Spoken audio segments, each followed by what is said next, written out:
नमो सिद्धाणं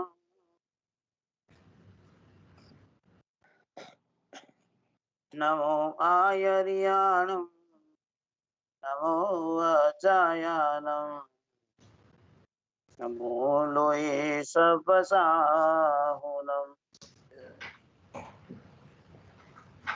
एषो च नमोकारो सर्वपावपणासनो मङ्गलाणं च सव्येशीं परमं हवै मङ्गलम् मङ्गलं भगवान् वीरो मङ्गलं गौतम प्रभु मङ्गलं स्थूलिभद्राद्या जैनधर्मोऽस्तु मङ्गलम् नमो दुर्वाररागाय वैरिवार निवारिणे अर्हते योगिनाथाय महावीराय तायिने ओंकारबिन्दु संयुक्तं नित्यं ध्यायन्ति योगिनः कामदं मोक्षदं चैव ओंकाराय नमो नमः पन्नगे च सुरेन्द्रे च कौशिके पाद संस्पृशि निर्विशेषमनस्काय श्रीवीरस्वामिने नमः कल्याण पाद पाराम श्रुता गंगा हिमाचल विश्वाम्भोजर भीमदेव वंदे श्री ज्ञात नंदन अज्ञानतिमिरान्तानां ज्ञानं जनशलाकया नेत्रमुन्मिलितं येन तस्मै श्री गुरवे नमः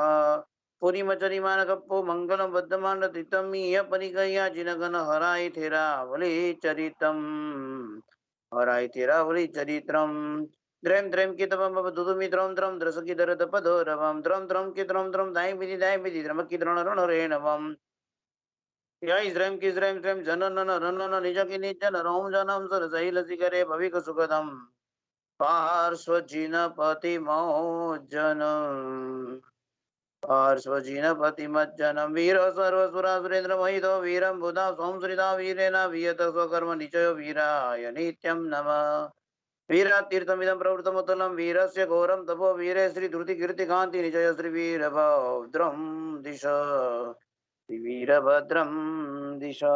प्रणाम जय जिनेन्द्र। अनंत उपकारी अनंत कल्याण ने करनारा तारक तीर्थंकर વાત કરી છે ચિંતા કરવાનું દિલીપભાઈ તમારું માઇક્રોફોન બંધ કરશો? એક મિનિટ.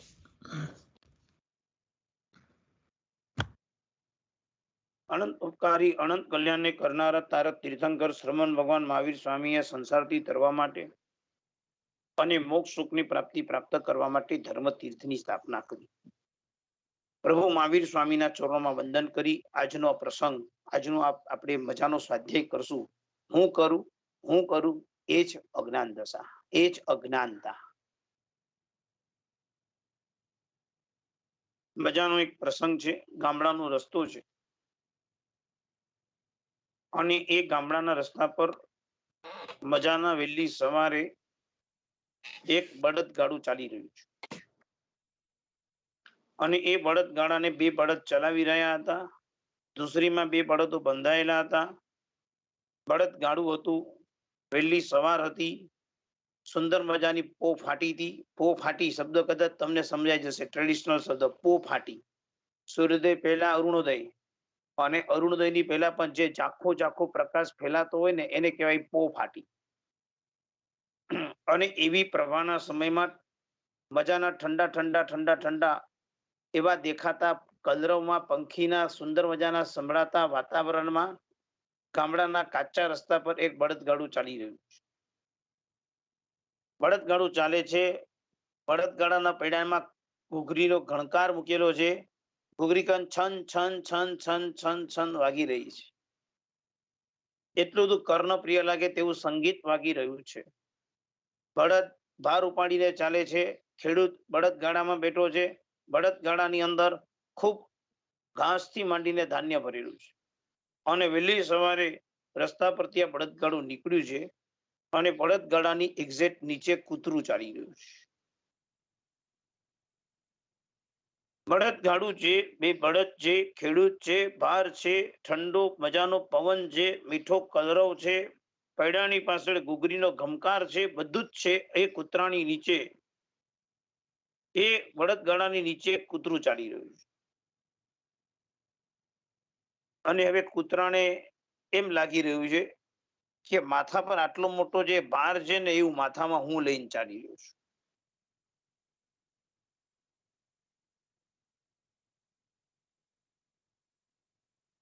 કૂતરું ચાલી રહ્યું છે, બળદગાડું માથા પર છે, કૂતરાને એમ લાગે છે આ મોટો ભાર હું લઈને ચાલી રહ્યો છું.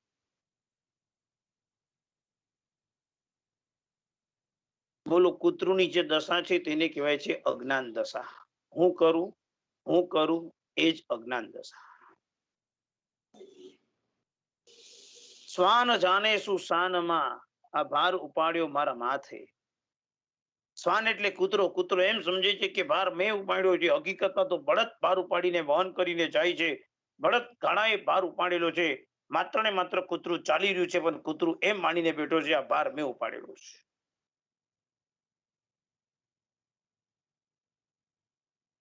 માનો કે અહીંયા મારી સામે આપ બધા બેઠા છો. મેં તમને એક પ્રશ્ન પૂછ્યો, XYZ કોઈ પણ શ્રાવક નહીં, તમારે દીકરા દીકરી કેટલા? તમે કીધું સાહેબ મારે 2 દીકરા 1 દીકરી. જે બી તમારો પરિવારની તમે ઓળખ આપી. દીકરા કેટલું ભણ્યા? તમે એમ કીધું એક સાહેબ ડોક્ટર બન્યો, બીજાને મેં LLB બનાવ્યો, ત્રીજો બહુ મોટી કંપનીમાં અત્યારે CEO ની પોસ્ટ ઉપર છે સાહેબ, બહુ વેલ સેટ છે. ત્રીજો પ્રશ્ન મેં તમને પૂછ્યો, આ દીકરાઓને આટલું સરસ બનાવવા પાછળ આપનો પુરુષાર્થ? સાહેબ કમર કસી મહેનત કરી છે, ખૂબ મહેનત કરી છે. એ લોકોને ભણાવવા, સાથે કામ બિઝનેસ કરવું, આ કરવું તે કરવું. સાહેબ એ દિવસો યાદ કરું છું ને તો અત્યારે તો થઈ ન શકે, પણ ત્યારે જે મહેનત કરી છે સાહેબ, 24 કલાકમાંથી 20 કલાક જાગતો તો, 4 કલાક સૂતો તો, આટલી તનતોડ મહેનત કરીને આજે દીકરાઓને અહીંયા સુધી પહોંચ્યા. સાહેબ તમે મારા દીકરાને પૂછી લેજો ને, મારા દીકરાઓ બી તમને એમ કહેશે કે આ બધા મારા પિતાએ એમને ભણાવ્યા છે. એમ આઈ રાઈટ? યસ. જો તને એમ લાગે છે કે તારા દીકરાને તે ભણાવ્યા ને તારા દીકરાને માટે તે કમર કસી મહેનત કરી, નો ડાઉટ, શુદ્ધ સ્થિર એકદમ સંસારિક વ્યવહારથી વિચારો તો સાચી વાત છે કે તમારી મહેનત છે, તમે એની સ્કૂલની ફી થી માંડીને બધું જ તમે ભર્યું છે, ભરણ પોષણ કર્યું છે, ના નથી. પણ જો તું એમ માનીને બેસે કે આ બધાનો કરતા હું જ હતો ને મેં જ કર્યું છે, અને બધો યશ તારા માથા પર જો તું એ મુગટ પહેરવા માંગતો હોય તો જ્ઞાની ભગવાન રેડ સિગ્નલ આપે છે, અજ્ઞાન દશામાંથી બહાર આવ, દુખી રહીશ. आप स्वभाव मेरे अवधु सदा मगन में रहना, जगत जीव है कर्माधीना, अचरिज कछुअन लीना, आप स्वभाव मेरे अवधु सदा मगन में रहना. તું તો આત્મા છો, તારો સ્વભાવ શું છે? આપ સ્વભાવ મેરે અવધુ સદા મગન में रहना, હંમેશા મગનમાં રહેવું, હંમેશા એકદમ ઓતપ્રોત થઈને રહેવું, હંમેશા ભીતરની ગુણ વૈભવમાં રહેવું, આ તારો સ્વભાવ છે. આપ સ્વભાવ મેરે અવધુ સદા મગન में रहना, જગત જીવ હે કર્માધીના, પૂરા જગતના જીવો તો કર્મને આધીન છે. તારા 3 દીકરાઓ કર્મને આધીન હતા. તારા 3 દીકરાઓ તારી પાસેથી જે પણ કઈ મેળવ્યું કર્મને આધીન હતું. એના પુણ્યમાં હતું, તારા મહેનતમાં, તારામાં પુરુષાર્થ હતો, તારી મહેનત હતી, એ લોકોનું પુણ્ય હતું, એ લોકોના પુણ્ય તને પુરુષાર્થ કરાવ્યો, એ લોકોના પુણ્ય, એ લોકોની ભવિતવ્યતાએ તારી પાસે કામ કરાવડાવ્યું, તારું કાર્ય પૂરું થઈ ગયું, એ લોકો તૈયાર થઈ ગયા, વાર્તા ત્યાં પૂર્ણ વિરામ પામી ગઈ. એમ માનતો નહીં કે મેં કર્યું, ક્યારે પણ માનતો નહીં. હજુ બી આજનો સંદર્ભ તમને કહી દઉં છું, દરેક જગ્યા પર બસ એક જ વાત બોલવાની છે, પ્રભુ આપની કૃપાથી થયું. બહુ મજાના ભક્તિ ગીતો મેં ગાયા, સાંભળ્યા હતા. એક જગ્યાએ નીકળ્યો તો ને એક ભાઈ ગાઈ રહ્યા હતા, પ્રભુ તેરી કૃપા से सब काम हो रहा है, प्रभु तेरी कृपा से सब काम हो रहा है, काम तो मेरा हो रहा है, काम तो तेरी कृपा से हो रहा है, नाम मेरा हो रहा है. प्रभु तेरी कृपा से सब काम हो रहा है, કામ હો રહા હે, નામ મેરા હો રહા. પ્રભુ કેવી ઘટના છે, નામ મારું મોટું થઈ રહ્યું છે, તારી કૃપાથી કામ થાય છે અને નામ પરમાત્મા મારું થઈ રહ્યું છે. આપણે કોઈ અધિકારી નથી નામ અને યશ કલગી લેવા માટે. આપણે કોઈ અધિકારી નથી. આપણે બધા એક જ વાક્ય બોલી શકીએ એમ છે, પ્રભુ તારી કૃપાથી ચાલે છે. શું છે? જગત જીવે કર્માધીના અચરીજ કછુઓ ન લીના. આ દિલીપભાઈ, રાજેન્દ્રભાઈ, આ મારા શૈલેષભાઈ, આ મારા ધામી શાહ, આ બધા જીવદળો કર્મને આધીન છે. કોઈ કશું કોઈને કઈ લેવા દેવા નથી. બધા જેવો કર્મથી આ જગતમાં ફરે છે. સવે જીવા કમવસ 14 રાજ વમંત. બધા જેવો પોતપોતાના કર્મને લઈને આવ્યા છે અને કર્મ પ્રમાણે દરેક જેવો પોતપોતાની ચેષ્ટા કરે છે. કર્મ સિવાય આ જગતમાં બીજું કાંઈ જ નથી, માત્ર ને માત્ર કર્મ છે. એમ કેમ માનીને બેઠો કે મેં કર્યું અને મારાથી થયું, હું જ કરું છું, બધાનું કરતા હું જ છું, આવું કેમ માની બેઠા? કારણ કે હું છું એવું માન્યું એટલે અહંકાર આવ્યો. કોઈએ તમને ન સ્વીકાર્યું, ત્યાં ક્રોધ આવ્યો. મેં કર્યું છે ને મારું છાવરી લેવું પડશે કારણ કે હવે ખરાબ દેખાય છે, માયા આવી ગઈ. ઘણું કરી લેવું છે એવી વૃત્તિ જાગી, લોભ આવી ગયો. મને કર્યા પછી યશ માન મને બહુ મળ્યું નહીં. એક જગ્યાએ બહુમાન સમારંભ હતો. આખું કાર્ય કર્યા પછી બહુમાન સમારંભનો પ્રસંગ ચાલતો હતો. મોટી અંજન સલાકા પૂરી થઈ ગઈ. આભાર વિધિનો પ્રોગ્રામ હતો અને આભાર વિધિની અંદર કુદરતી માઇક મારા હાથમાં હતું. બહુ સાચી વાત કહું, મને જેને માઇક આપ્યું હતું એ વ્યક્તિઓએ મને કીધું હતું, સાહેબ મારું નામ નહીં લેતા. હું જાણતો હતો કે અથતી હતી, એને ઘણી મહેનત કરી છે, એને બે પડદા પાછળ ખૂબ કામ કર્યું છે, પણ એને મને સ્પષ્ટ શબ્દમાં કીધું કે સાહેબ મારું નામ નહીં લેતા. આપણે આ બધું કઈ લોકોને જણાવવા માટે નથી કર્યું, આપણે આપણા આત્માથી કર્યું છે. હવે તમે મને એમ કહી દો કે અમે તમારું નામ નહીં લેતા, અમે અમારા આત્મા માટે કર્યું છે, તો મારે તમારું નામ બહુમાન વિધિમાં લેવાય ખરી? સ્પષ્ટ વક્તા સુખી પવે. તમે જ મને ના પડો કે મારું નહીં બોલતા, હું શું કામ બોલું? સ્ટેજ પર આવી ગયા. મારી પાસે 2 ફૂલસ્કેપ ભરીને પાનામાં લોકોના નામ હતા. ફલાના ભાઈએ પેલું સરસ કર્યું, ફલાના સોમપુરા સાથે સરસ કર્યું, ફલાને સંઘમાં આ કામ કર્યું, ફલાના મારા સાહેબ લાવ્યા, ફલાના. મેં બધાના ગુણગાન ગાયા કારણ કે અનુમોદનાનો પ્રસંગ હતો. પ્રસંગ પતતા 11:30 પોણા 12 થઈ ગયા. ઉલ્લાસનું વાતાવરણ, ફેટિયા, નાચ્યા, બહુમાન થયું, હાર તિલક બધું થયું. હજુ તો પોણા 12 સ્ટેજ પરથી નીચે ઉતર્યો. મારે ઘરે નીકળવાનું હતું અને એના પરિવાર વાળોએ મને બોલાવ્યો. માફી માંગો. બીજું શેની માફી માંગવાની? મન કે તમે અમારું નામ જ ન બોલ્યો. બીજું તમે તો ના પાડી. સાહેબ પણ બધાનું બોલો તો તમારે સમજીને અમારું બોલી જ લેવું જોઈએ ને. હવે મને કહો આમાં હું કેવી રીતે કામ કરું, મને કહો તો ખરી. એ દિવસે મેં ભીષ્મ પ્રતિનિધિ 1 વાગ્યા સુધી મારી સાથે માથાકૂટ કરી. મને છેલ્લે કેવું પડ્યું, આવતા વર્ષે ફંક્શન ગોઠવજો, હું આવી જઈશ અને જાહેરમાં નામ બોલી જઈશ, મારી માફી જાહેરમાં આપીશ. અત્યારે લોકોને ક્યાં ભેગા કરવા જાવ? મેં કીધું પ્રસંગ પતી ગયો છે અને મારે સવારે 5 વાગે પ્રતિષ્ઠા છે ભિવંડીમાં. 1 વાગે નીકળ્યો, પોણા 5 વાગે ઘરે પહોંચ્યો, 5:30 6 વાગે હું ત્યાં પહોંચીને પ્રતિષ્ઠા મહોત્સવ તો આખી રાત ઉજાગરો થયો, આરામ ન મળ્યો. ત્યારે મેં નક્કી કર્યું આભાર વિધિના પ્રસંગમાં માઇક પકડવું જ નહીં.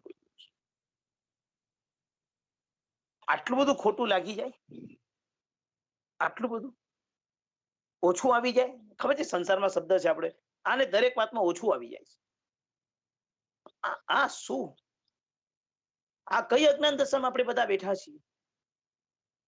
પાપોને છાવરવાના, દોષોને છાવરવાના, જે નથી તેના કરતા જુદું બતાવવાનું, બોલવાનું કાંઈક, કરવાનું કાંઈક, દેખાડવાનું કાંઈક, ભાવ કાંઈક.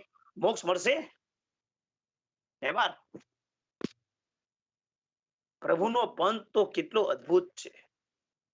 બસ આ જ અજ્ઞાન દશામાં આપણે બધા રમતા રહ્યા છે. આખો સંસાર આ જ અજ્ઞાન દશામાં રખડ્યા કરે છે, 84 લાખના ચક્કરની અંદર ભટક્યા કરે છે. આ જ સંસાર, અને આ જ સંસાર દશામાંથી આપણે મુક્તિ મેળવવાની છે.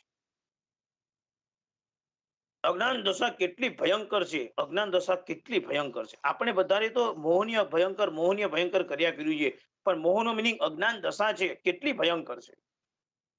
મોહપાત્યજી યશોજીજી મહારાજા જ્ઞાનસાર નામના ગ્રંથની અંદર પૂર્ણતા, મગ્નતા, સ્થિરતા, મોહત્યાગ, પછી 5મું અષ્ટક મૂકે છે જ્ઞાન. અને એની પ્રથમ ગાથામાં લખ્યું છે મજ્જત્યજ્ઞ કિલા જ્ઞાને વિષ્ટાયમ ઇવ સુકર જ્ઞાની નિમજ્જતિ જ્ઞાને મરાલ ઇવ માનસ. મજ્જતિ અગ્નઃ કિલા જ્ઞાને વિષ્ટાયામ ઇવ સુકર. પાલિતાણામાં ગયા હો,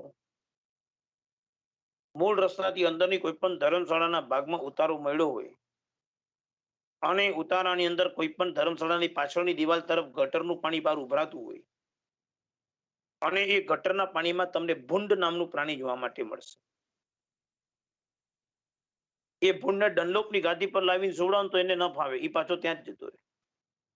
વિષ્ટાયામ ઇવ સુકર, ગટરનું પાણી ને જ્યાં વિષ્ટા પડેલી હોય, જ્યાં મલિન પાણી, ગંદુ પાણી, વાસ મારતું પાણી આવે, ભૂંડને ત્યાં જ મજા આવે. એને ડનલોપની ગાદી મારે, એ ત્યાં જ બેસે, એ ત્યાં જ પોતાનું જીવન ચલાવે, એ જ ખાય, એ જ ક્રિયા, એ જ પ્રક્રિયા, એ જ જગ્યા, એ જ વાતાવરણ એને સહી સલામત રાખી શકે.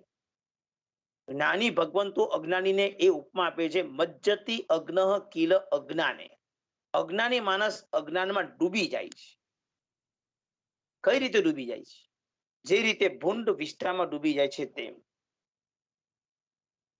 વિષ્ટાની અંદર જેમ ભૂંડ ડૂબી જાય તે કક્ષામાં ડૂબી જાય છે. એક સંઘની અંદર ઘટના બની. લાભાર્થીઓ ચડાવવા લીધા. ચડાવવા લીધા પછી છતી શક્તિએ, છતી સંપત્તિએ ભાઈએ પૈસા નહીં જમા કરાવ્યા. સંઘે હિંમત કરી અને વર્ષ પછી એમના નામની તકતી લગાવી દીધી, તકતી પણ ઉતારી દીધી કે હવે પૈસા નથી આપતા તો તકતી નહીં રાખવાના. અને કાળા રંગના પથ્થરની સુવર્ણ અક્ષરે લખાયેલી તકતી સંઘે કાઢીને સાઈડ પર મૂકી દીધી. મેં ભારતમાં એટલા બધા દેરાસરો એવા જોયા છે કે તકતી રખડતી પડતી હોય, અને હું પૂછું કે આ તકતી કેમ અહીંયા છે, કે સાહેબ થોડોક મતભેદ પડી ગયો એટલે તકતી બની ગઈ પણ લગાડી નથી. મારી વાત સાંભળ્યા પછી મહેરબાની કરીને ધર્મને એવા પાયાથી સમજો, આ બધી જગ્યાએ તમારો પ્રવેશ ક્યાંય થવો જ ન જોઈએ. ભાઈ, આ બધી જગ્યાએ મને અટકાવતો નહીં, આજ્ઞાન દશા છે, મારે મોક્ષમાં જવું છું. હાઈવે નેશનલ પકડી રાખજો, કોઈ ગલી કુચીમાં જતા નહીં. કેવી હાલત થઈ છે તમને સમજાવું છું.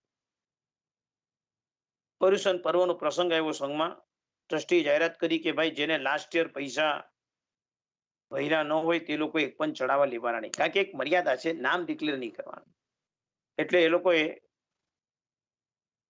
તમારે જેવું ઈમેલમાં લખાઈ જાય ને બધું ઈમેલમાં વંચાઈ જાય એવું ઓપન અમારે ત્યાં ના હોય. તમારે તો બધું એમ એકદમ લેપટોપમાં લખેલું હોય, જેના પૈસા આવે ગ્રીન ટીક માર્ક, જેના ના આવે તો ક્વેશ્ચન માર્ક. ઓપન જ હોય બધું. એવું અહીંયા અમારે ઓપન નહીં, અહીંયા લેપટોપ જ કોઈને ચલાવતા ના આવડે, બધા મુનિમજી ચોપડામાં લખ્યા. અમારે ધોતિયું પહેર્યું હોય, માથે પાઘડી પહેરી હોય અને લેપટોપ ચલાવતા ના આવડે ને એવા મુનિમજી હોય, અને એને કારણે બધું ચોપડામાં હોય. ઓલા શ્રાવકનું કઈ ઓપન હોય જ નહીં. એટલે સંઘ ખાલી એટલી જાહેરાત બોર્ડ પર લખે, જેને કદાચ શરત ચૂકથી પૈસા ભરવાના રહી ગયા હોય તો પ્લીઝ પૈસા જમા કરાવજો. અને ટ્રસ્ટીએ જાહેરાત કરી, સોપાનની બોલી આવે છે, મહેરબાની કરીને કોઈએ પણ ચડાવો લેવો હોય તો લેજો, પણ જેને ગયા વર્ષના પૈસા ભર્યા નથી એમને, અને જેને પૈસા ભર્યા નથી, સંઘે નક્કી કર્યું છે એ લોકો આ વખતે ચડાવવા સામે ચાલીને બોલવાની. સન્નાટો થઈ ગયો, સન્નાટો છાઈ ગયો. એમાં જે ભાઈની તકતી ઉતરી ગઈ હતી, ભાઈ ઉભા થયા. ઈ કે 1 મિનિટ સાહેબ, મેં તમને પૈસા જમા ન કરાવ્યા લાભ લઈને, તો તમે લોકોએ ભેગા થઈને મારી તકતી નીચે ઉતારીને અમારું અપમાન કર્યું, તો તમે જે લોકોએ સુપરની બોલી બોલ્યા નથી એ લોકોનું અપમાન કેવી રીતે કરશો? મને એનો જવાબ આપો. એ સંઘના ટ્રસ્ટી રડતા રડતા મારી પાસે કહેતા હતા કે સાહેબ આમાં હું કામ કેવી રીતે કરું, મારે આ સંઘમાં કેવી રીતે કામ કરવાનું કે જ્યાં આવી તે કન્ડિશન કરી. પૈસા ભરવાની વાત તો દૂર, તકતી ઉતારી દીધી. સંઘે એજીએમમાં પાસ કર્યું છે ત્યારે તકતી ઉતારી, જાણે હિંમત કરીને ઉતારી નથી. સાહેબ, સંઘ મારા માટે મહાન હોય, આ સંઘની આટલી મોટી તાકાતની સામે મેં તકતી ઉતારી, તો એ માણસ મને એમ કે છે તમે મારું અપમાન કર્યું, તો તમે જે લોકોએ સપનાને ચડાવવા લીધા નથી એનું અપમાન જાહેરમાં કરો, એનું પણ અપમાન કરો. કેવી રીતે કરશું? સાહેબ, મોક્ષના માર્ગ પર ટ્રસ્ટી થયું છું કે સંસારના ક્ષેત્રમાં ટ્રસ્ટી થયું છું સમજાતું નથી. નરકમાં જતો રહી સાહેબ, આવી પરિસ્થિતિમાં રહ્યો હતો. મારે એટલું જ કેવું છે, આપણને કયો સંઘ મળ્યો છે, કેવું સરસ પ્રભુનું શાસન મળ્યું છે. આપણી અજ્ઞાન દશા તો જુઓ કેવી છે. શાસ્ત્ર શું લખે છે ખબર છે? તમે ચડાવો લો એટલો જ લેજો કે જેટલી તમારી પાસે આજે શક્તિ છે, અને તમે ચડાવો લો એટલે તરત પેલું કામ શું, તો કે તરત પૈસા જમા કરી દેવાનું 100%.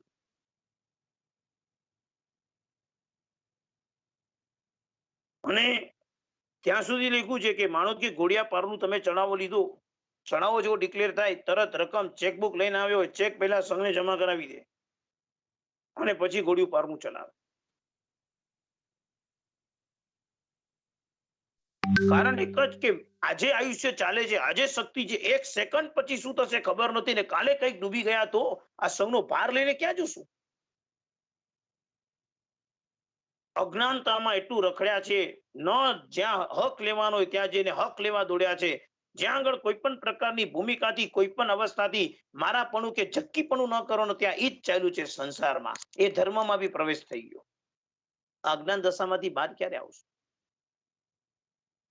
હું જ્યારે મટી જશે ત્યારે જ્યારે તું શૂન્ય થઈ જઈશ ત્યારે તારું આવશે. વિષ્ટામાં બેઠેલો ભૂંડ એવો અજ્ઞાની માણસ છે. આપણે અજ્ઞાન દશામાં બેઠા છીએ. આપણી પાસે વિષ્ટા નથી પણ સંસાર એ જ વિષ્ટામય.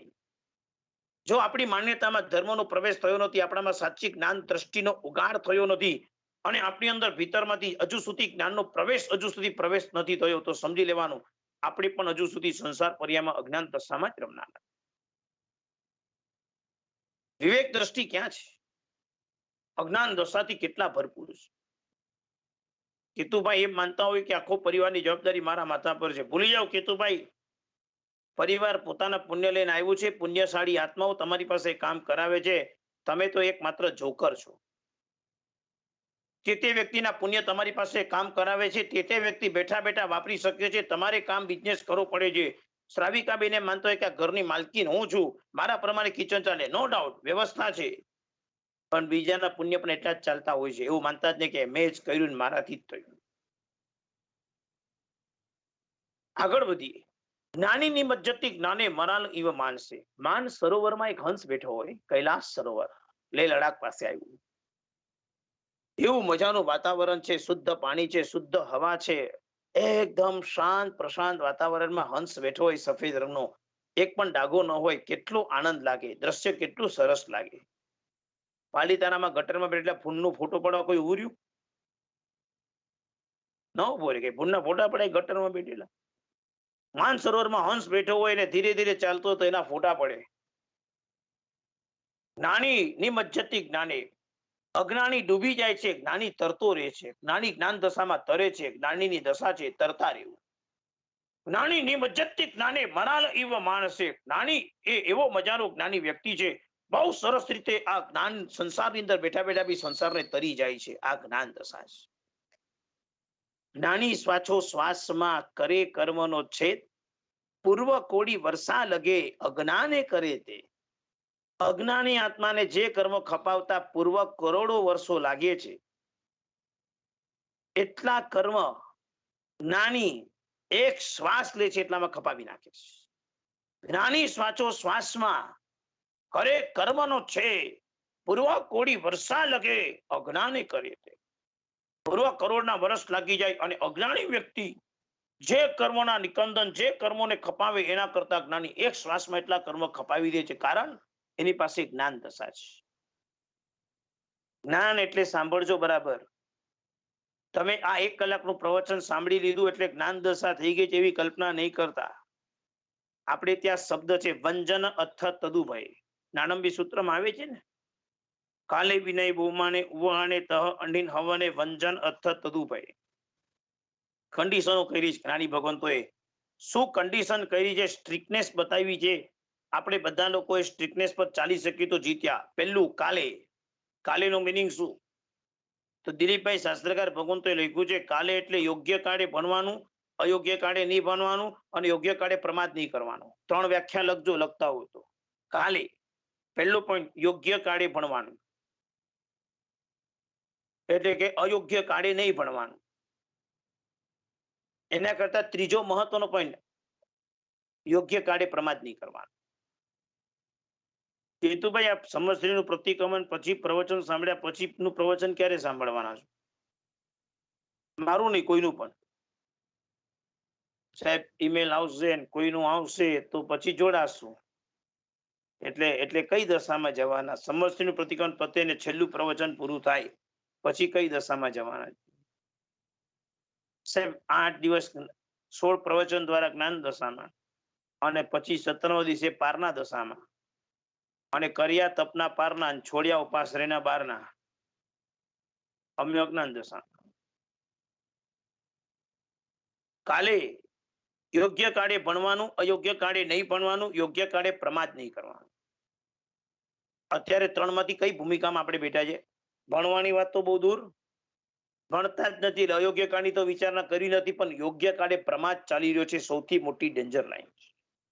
ગઈકાલે હું કોઈ ભાઈ સાથે વાત કરતો તો, નામ ખ્યાલ નથી, અને પાટલાના ટીચરની વાત થઈ, લતાબેન ને બીજા કોઈ બેનનું નામ આવ્યું, જરાક નામ ભૂલી ગયું. નતમસ્તક વંદન કરવાનું મન થાય. સંઘની બેન પોતાના દીકરા સાથે ભારત પણ પહોંચી જાય તો ભારતથી પણ ઓનલાઈન બધાને ભણાવે. એટલો બધો આનંદ થયો સાંભળીને, એટલો બધો આનંદ થયો મને. અને મેં એમને જ કીધું કે દીકરાઓમાં ધર્મ આપજો, બસ. દીકરા ધર્મ કરતા થશે એટલે તમે પણ ધર્મ કરવાના, અને દીકરાને તમારામાં ધર્મના સંસ્કાર એકદમ ડેપ થાય, એકદમ સરસ થાય. એના માટે એક જ એંગલ છે, જ્ઞાન દશા. સંઘની અંદર આપણા દીકરાઓ કમસે કમ સંવત્સરી પ્રતિક્રમણ કરાવી શકે ને એટલા તો તૈયાર થઈ જ જવા જોઈએ. સંઘમાં આપણા દીકરાઓ કેટલું આવડવું જોઈએ? તો કે સંવત્સરી પ્રતિક્રમણ કરતા થઈ જાય એટલું આવડવું જોઈએ. કારણ કે આપણા દીકરાઓ આપણી પાસેથી પછી તો કાલે એ ઉઠીને જોબ માટે કે પછી ભણવા માટે ક્યાંય પણ જશે. એ જ્યાં જશે ત્યાં આગળ દેરાસર નજદીકમાં હોય અથવા ન પણ હોય, એ પ્રતિક્રમણ કરી શકે અથવા ન પણ કરી શકે. આપણે એને પંચ પ્રતિક્રમણ અભ્યાસ કરીને આપ્યો હશે, સંવત્સરી પ્રતિક્રમણ શીખવાડી દીધું હશે, જે પણ દુનિયાના ખૂણામાં હશે ત્યાં એ પ્રતિક્રમણ તો કરી જ શકવાનું. અને આ પ્રતિક્રમણ કરતો થઈ જાય એના જેવી જ્ઞાન દશા દુનિયામાં કોઈ. શું એ મજા છે પ્રતિક્રમણ ક્રિયા કરાવવાની? કેટલી મજા છે. જ્ઞાની શ્વાસો શ્વાસમાં કરે કર્મનો છે. અજ્ઞાન દશા અને જ્ઞાન દશા રમી રહી છે. વાત ચાલતી હતી 2-3 દિવસ પહેલાના પ્રવચનમાં એક પ્રસંગ બાકી છે. જય તિલક વિજયજી મહારાજ, ભોન ભાનુસુરી મહારાજ કપડવદની ઝેરમાં ખાંસી ખાધા કરે, ખાંસી ખાધા કરે, અને 8-8 કલાક પ્રવચન આપે. કોઈ સાધુથી જોવાય નહીં. હિંમત કોણ કરે ભોન ભાનુસુરી મહારાજ સાહેબને કહેવાની કે સાહેબ કેરી વાપરું? ધોઈ નાખે. તારે કેરી વાપરી એટલે તું મને વિનંતી કરવા માટે આવ્યો છે. અહીંથી તો સ્ટાર્ટ થાય ગુરુદેવનું પહેલું વાક્ય. ઓલો પ્રૂફ જ ન કરી શકે ભોન ભાનુસુરી મહારાજ પાસે કે સાહેબ તમને વપરાવજી ભાવથી આવ્યો છે. બોલી જ તો શકે, તેટલો ડર લાગે. બહુ કડક હતા, બહુ કડક હતા ભોન ભાનુસુરી મહારાજ સાહેબ, બહુ કડક હતા. ગુરુ કડક, નીચેના બધા શિષ્યો કડક. અને એમ કરતા કરતા જય તિલક વિજયજી નક્કી કર્યું કે હું લખીશ. પત્ર લખ્યો, પ્રેમશ્રી દાદાનો જવાબ આપ્યો. બપોરે 1 વાગ્યાનો સમય, અને ભોન ભાનુસુરી મહારાજ સાહેબ બૂમ પાડી, ચાલો બધા સાધુ ભેગા થાવ, હાથમાં લેટર છે. બધા સાધુ સમજી ગયા કે આજે ગયા જય તિલક વિજયજી પર ફાયરિંગ જ છે, સમજી લો આજે. એટલે રૂમમાં બધા ભેગા થયા કે શું બોલવું છે આપણે સાહેબ માટે? જય તિલક વિજયજીને બચાવવા તો પડશે ને.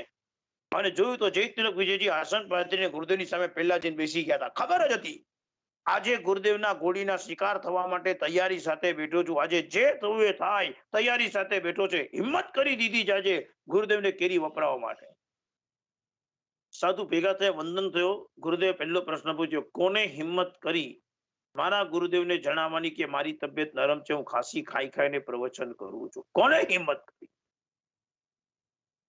પત્રની અંદર શું લખેલું છે ખબર નથી, પત્રમાં શું આજ્ઞા આવી છે કાંઈ ખબર નથી. હાથના પત્રને ખાલી માત્ર ગુરુએ આમ પૂછ્યું, કોને હિંમત કરી? આ જય તિલક વિજયજી ભાઈ આંગળી ઉપર કરીને ઉભા થઈ ગયા. ગુરુદેવ આ મેં કર્યું છે. ઉભા થયા.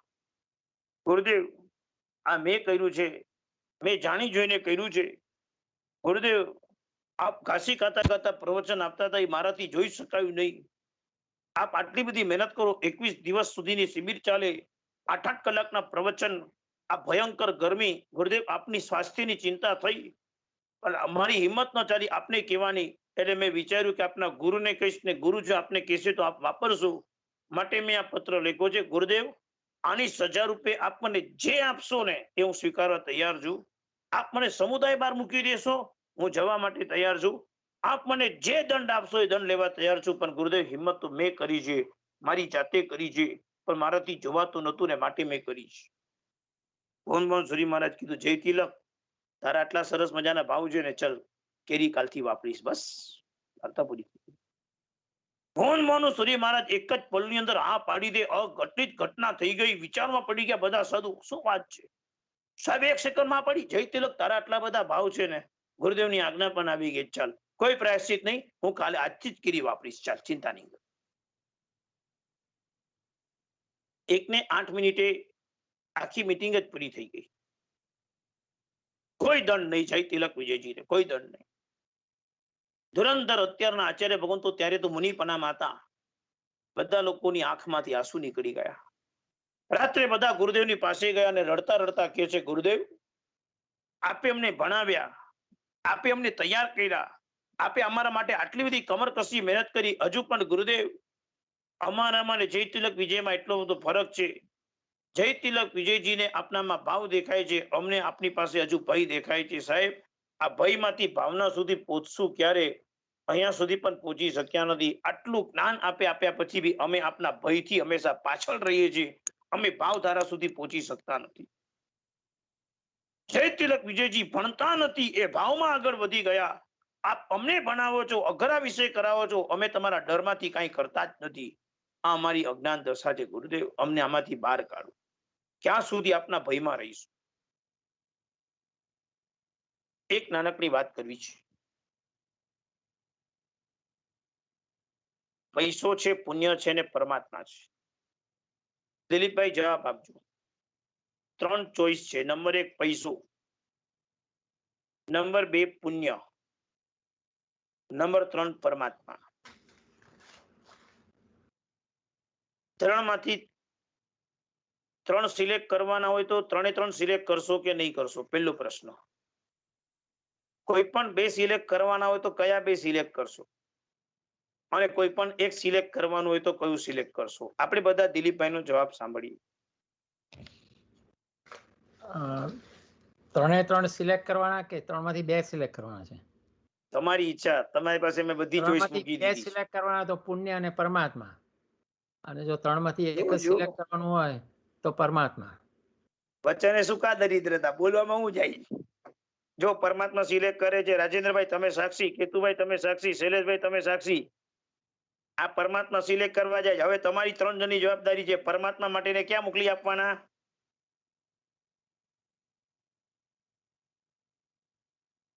દિલીપભાઈ દીક્ષા લેવા.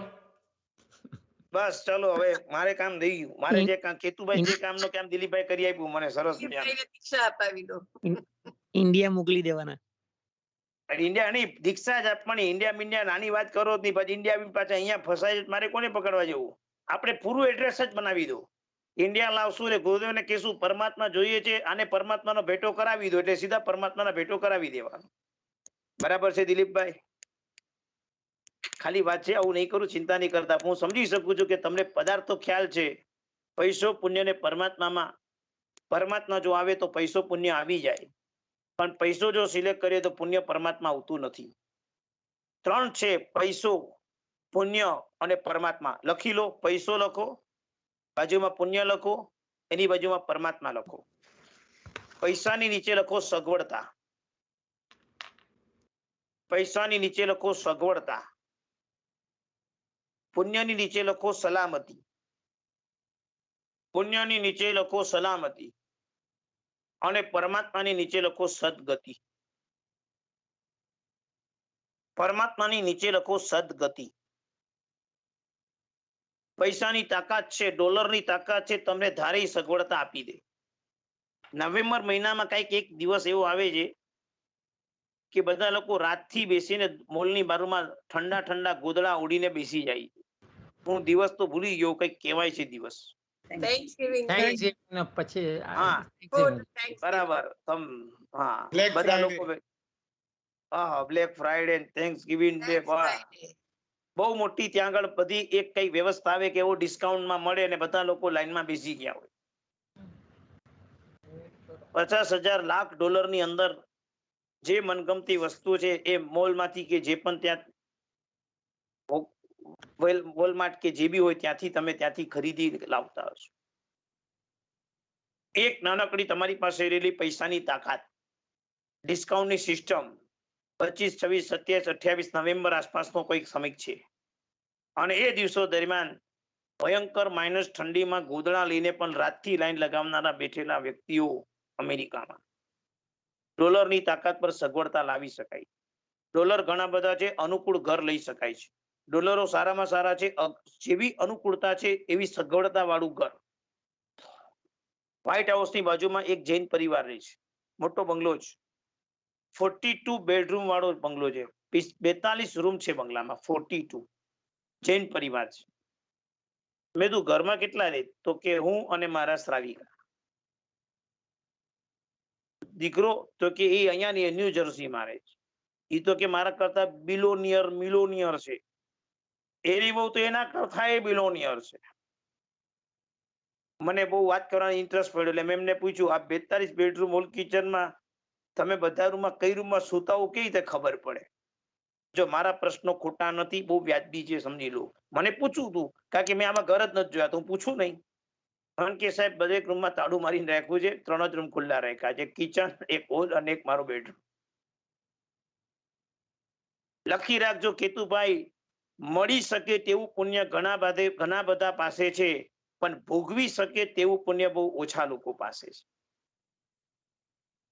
મળી શકે તેવું પુણ્ય તમારી બધાની પાસે છે, બધાની પાસે. ભગવાનની કૃપાથી, નસીબથી, પુણ્યથી, પૂર્વમાં કરેલા સત્કૃત્યના કારણે તમારી પાસે અઢળક સંપત્તિઓ તમને ત્યારે પરમાત્માની કૃપાથી મળી છે.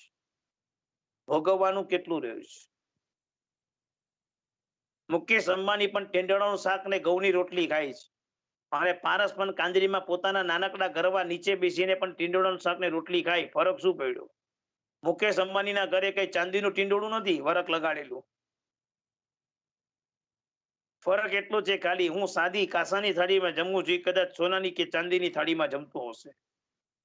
મને મારા શ્રાવિકા પીરસે અથવા મારે જાતે લેવું પડતું હશે. એના ઘરની અંદર શેફ અથવા નોકર ચાકર સરસ મજાના કપડામાં આમ ફેશન થી મૂકતા હશે અને ફેશનના ડાઇનિંગ ટેબલ પર જમાડતા હશે.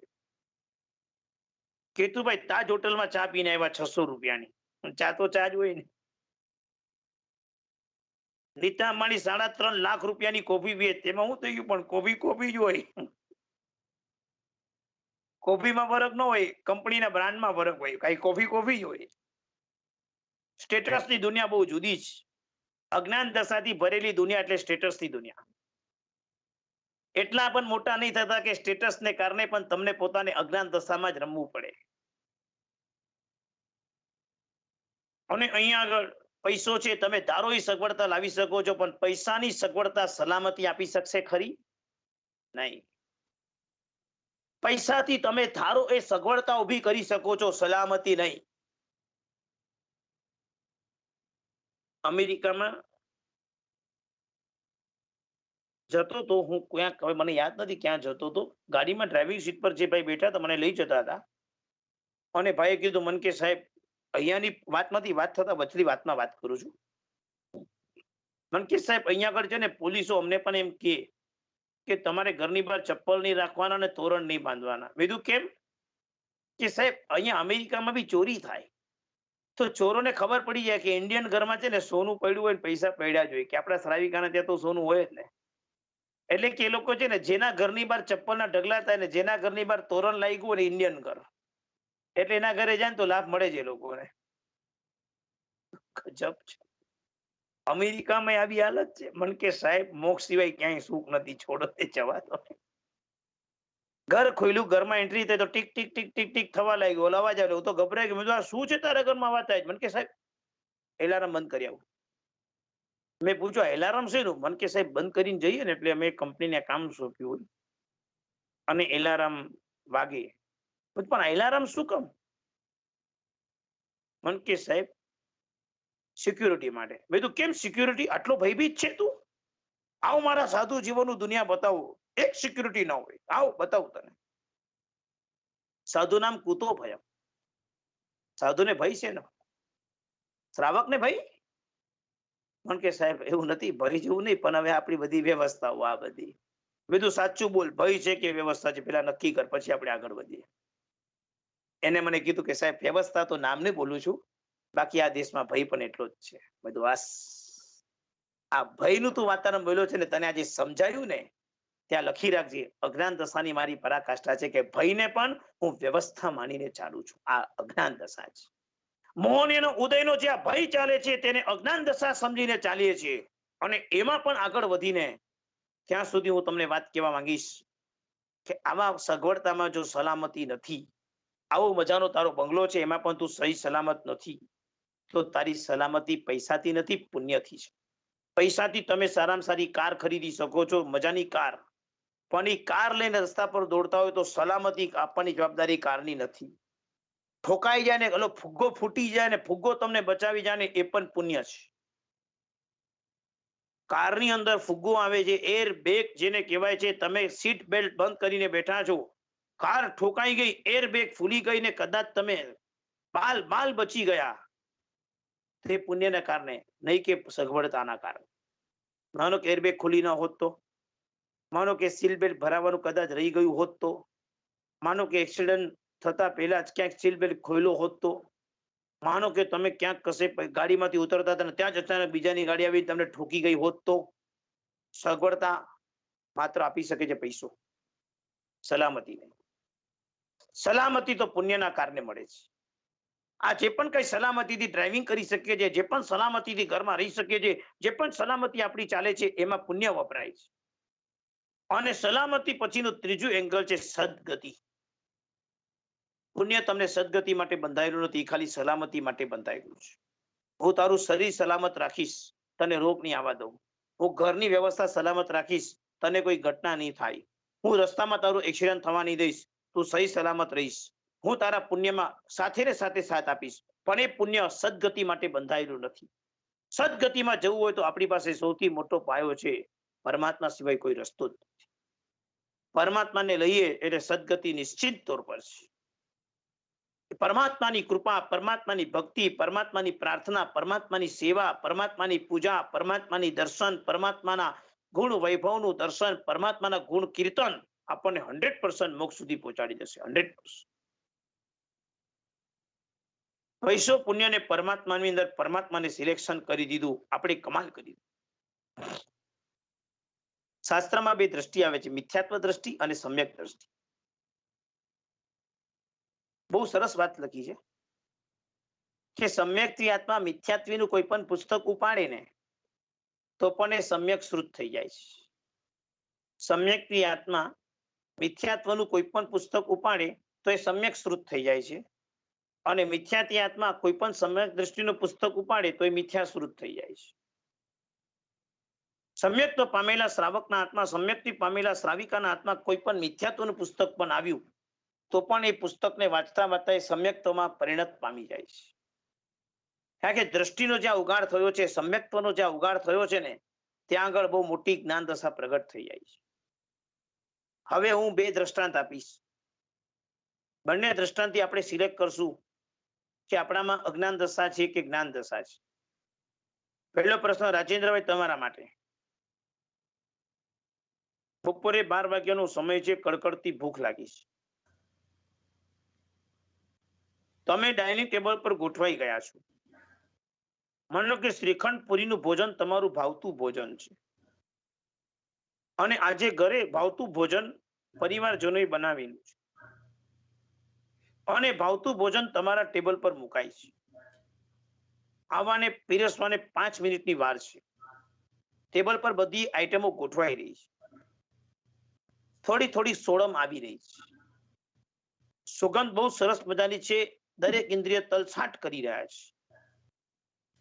આંખ શ્રીખંડને જોવા માટે આતુર છે. ખાતા ખાતા ચબડ ચબડ અવાજ આવે, કાન એ સાંભળવા માટે ખુશ છે. સ્મેલ એટલી બધી અદ્ભુત છે, વાવ શું બન્યું હશે આજે. નાક પણ તૈયાર છે. આવી પરિસ્થિતિ વાળું વાતાવરણ સર્જાઈ ગયું છે. રાજેન્દ્રભાઈ તમે ત્યાં બેઠા છો ડાઇનિંગ ટેબલ પર, તમારા પાસે થાળી, વાડકી, ચમચી હાથમાં છે. તમે ચમચી હાથમાં લઈને આમ શોધી રહ્યા છો કે પીરસાય અને ખાવ. આવા સમયમાં તમને આંખમાંથી પાણી આવે કે મોઢામાંથી પાણી આવે?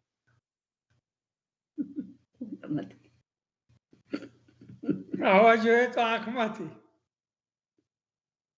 તમને ક્યાંથી આવે એ મેં પૂછ્યું છે. મોઢામાંથી. જ્ઞાનીઓને જ્ઞાન દશા જેને પ્રગટ થઈ ગઈ છે, સમ્યક્ત્વીને આંખમાંથી પાણી આવે. મિથ્યાત્વ કક્ષામાં બેઠેલા, અજ્ઞાન દશામાં બેઠેલા ને મોઢામાંથી પાણી આવે. જો મોઢામાંથી પાણી કેમ આવી જાય તો તમને સમજાવવાની જરૂર નથી, તો તમને અનુભવ સિદ્ધ છે. જ્ઞાનીને આંખમાંથી આંસુ કેમ આવશે આ દ્રશ્યમાં? આવી ઘટનામાં આવું સરસ પીરસાયું છે, આટલું સરસ રીતે ડાઇનિંગ ટેબલ પર બેઠા છો, ચાંદીની થાળી છે, આ કક્ષામાં પણ જ્ઞાની વિચારશે અનારી પદની સાધના કરવાની છે અને હજુ સુધી આહાર સંજ્ઞામાંથી બહાર નથી આવતો. મોક્ષમાં તો અનાહારી થવાનું છે. આ આહાર ક્યારે છૂટશે? આ આહારમાંથી ક્યારે બહાર આવીશ? મારે મોક્ષમાં તો એક પણ આહાર કરવાના નથી. શરીરને આહારની જરૂરત છે, સ્વાદિષ્ટતાની જરૂર નથી, આહારની જરૂર છે. તો પણ એ જીવ આ ઇન્દ્રિયોને ગમે, આ નાકને ગમે, જીભને ગમે એવા સ્વાદ ક્યાં સુધી લેવાના? તિર્યંચના ભોમાં લીધા, દેવના ભોમાં ઓડકાર ખાધા, નારકમાં ભૂખ સહન કરી, દરેક ભોમાં જેવા ગર્ભની અંદર આવ્યા, પહેલું કામ શું કર્યું? આ ભોમાં આવ્યા ત્યારે પહેલું કામ તો કે આહાર લેવાનું. અને મરીએ ત્યારે છેલ્લું કામ શું કરીને મરીએ? તો કે આહાર ખાઈને મૃત્યુ પામે. ઉત્પત્તિ સ્થળે પહોંચે અને પહેલું કામ આહાર પર્યાપ્તિ, મૃત્યુ થાય ત્યારે છેલ્લું કામ આહાર લઈને પૂરું કરવાનું. આહાર એટલે કવલાહારની વાત નથી કરતો, પૂતગલના આહારની વાત કરું છું. સતત રોમરાજીમાંથી પૂતગલો ગ્રહણ થતા હોય તે આહારની વાત કરું છું. જન્મ્યો ત્યારથી જીવનના છેલ્લા શ્વાસ સુધી આહાર, આહાર, આહાર, આહાર, આહાર. દિલીપભાઈ, એક પ્રશ્ન તમારા માટે. ઘરે ભોજન તમે બનાવ્યું નથી, પણ માનો કે શ્રાવિકાએ દીકરાની વહુ કે દીકરા કોઈએ બનાવ્યું છે, તમે બનાવ્યું નથી, પાછો ખુલાસો. હવે આ ખુલાસા કેમ કરું સમજી જોજો, બહુ પૂછતા નહીં. તમને ખબર નથી કે આજે શું રસોઈ બની, પણ આજે સાદું ભોજન જેટલું તમને ખબર છે, રોટલી, દાળ, ભાત, શાક, બરાબર? સાદું ભોજન છે આજે ઘરમાં. આજે સાદું ખાવાનું મન થઈ ગયું છે.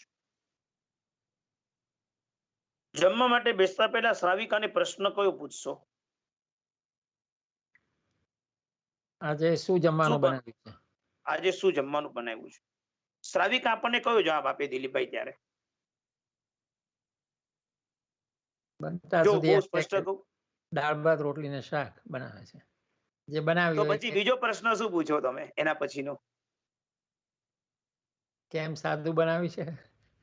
ના ના, એ તો પ્લાન જ હતો કે સાજે સાદું વાપરવું છે. તો બીજો પ્રશ્ન શું હોઈ શકે? કેતુભાઈ ક્યારના બોલી રહ્યા, પણ બોલવાનો અધિકાર નથી આવ્યો, એ બોલી રહ્યા ક્યાં? શાક શું બનાવ્યું છે? યસ. હવે મને કહો, તમે શાકનો જ પ્રશ્ન કેમ પૂછ્યો? રોટલીનો ન પૂછ્યો, દાળનો ન પૂછ્યો, ભાતનો ન પૂછ્યો, તમે શાકનો જ પ્રશ્ન કેમ પૂછ્યો? શાક જુદા જુદા હોઈ શકે એટલે. સમજાયું બરાબર? હવે અને માનો કે દાળમાં કોઈ વિકલ્પ નહીં, ભાતમાં કોઈ વિકલ્પ નહીં, રોટલીમાં કોઈ વિકલ્પ નહીં, કારણ કે એમાં કઈ સિસ્ટમ નથી બદલાવાની. તો શ્રાવિકાબેન રોજ અઠવાડિયાથી ટીંડોળાનું શાક જ પીરસે તો શું હાલત થાય? સોમવારે ટીંડોળા, મંગળવારે ટીંડોળા, બુધવારે ટીંડોળા, ગુરુવારે ટીંડોળા, શુક્રવારે ટીંડોળા, શનિવારે ટીંડોળા, રવિવારે ટીંડોળા. એ પહેલા જ શુક્રવાર થાળી ઉછળી હોય.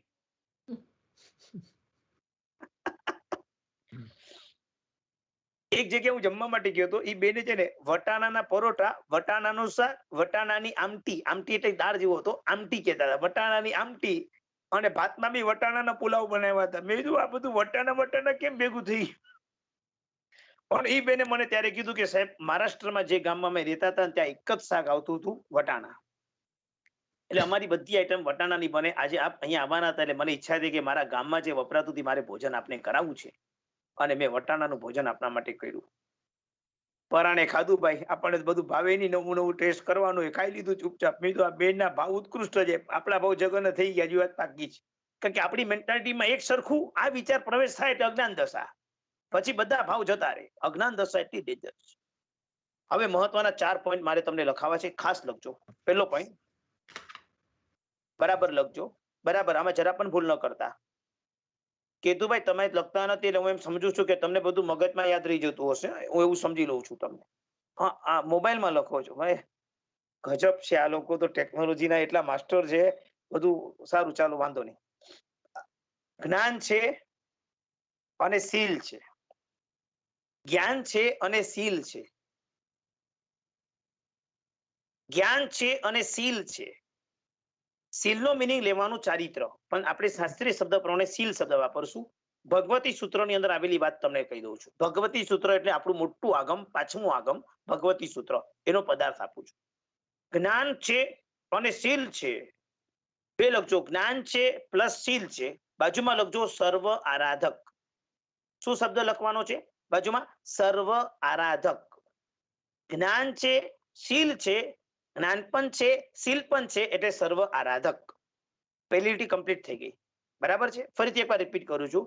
જ્ઞાન છે પ્લસ શીલ છે ઇઝ ઇક્વલ ટુ સર્વ આરાધક. બીજો પોઈન્ટ બરાબર ધ્યાનથી સાંભળજો, બરાબર લખજો. જ્ઞાન છે, શીલ નથી. જ્ઞાન છે, શીલ નથી. અને બાજુમાં લખજો દેશ વિરાધક. દેશ વિરાધકમાં વચ્ચે એક શબ્દ વાપરજો, દેશથી વિરાધક. થી શબ્દ લખી રાખજો. દેશથી વિરાધક. દેશથી વિરાધક. હું વિરાધક શબ્દ બોલું છું. દેશથી વિરાધક. ફરીથી એકવાર બીજો ભાંગો રિપીટ બોલું છું. જ્ઞાન છે પણ શીલ નથી. જ્ઞાન છે પણ શીલ નથી ઇઝ ઇક્વલ ટુ દેશથી વિરાધક.